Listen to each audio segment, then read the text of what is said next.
children tortured, raped, and murdered. Relatives were forced to witness the crimes. The shocking details in a new report from the United Nations after an investigation of alleged Russian war crimes.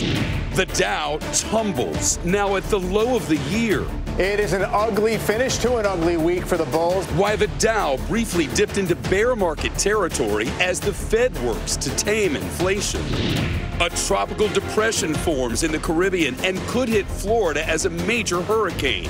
The emergency just declared, and Hurricane Fiona targets Canada. Fake reports of active shooters pouring into schools across the country in the wake of the Uvalde massacre. The latest today in Ohio. We're so frustrated and so angry. The investigation and the panic. Party leaders draw the battle lines over political agendas ahead of the midterms.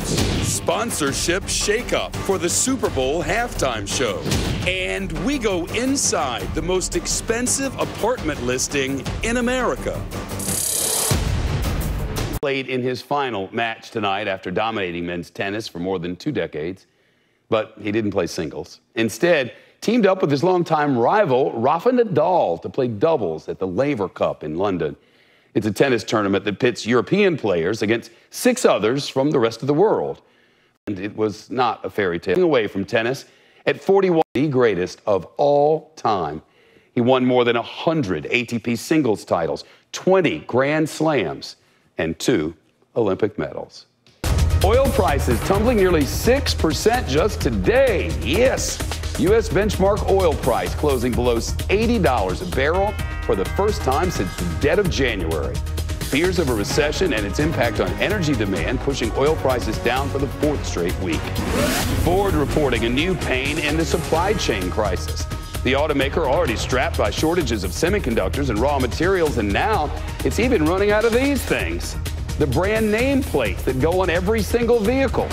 Ford's actually delayed deliveries of some F-Series pickups because they don't have enough of these gems. They're short on parts, too, affecting 40,000 vehicles. And you can now buy one of the homes featured in Netflix's popular show, Stranger Things. In the series, the house is set in the fictional upside-down Indiana town called Hawkins. In real life, it's located in Fayetteville, Georgia. 3 bedrooms, 2 baths, central air on 6 acres, and in need of a lot of work, says the listing. It's yours for $300 grand. Today at the pump, the average price nationwide for a gallon of gas, $3.68. Cost of gas up a fraction of a penny overnight. Sweeping across America's schools. It literally terrorized a lot of these kids here. The disruption and panic as police vow to find those responsible. An update on the return to office war.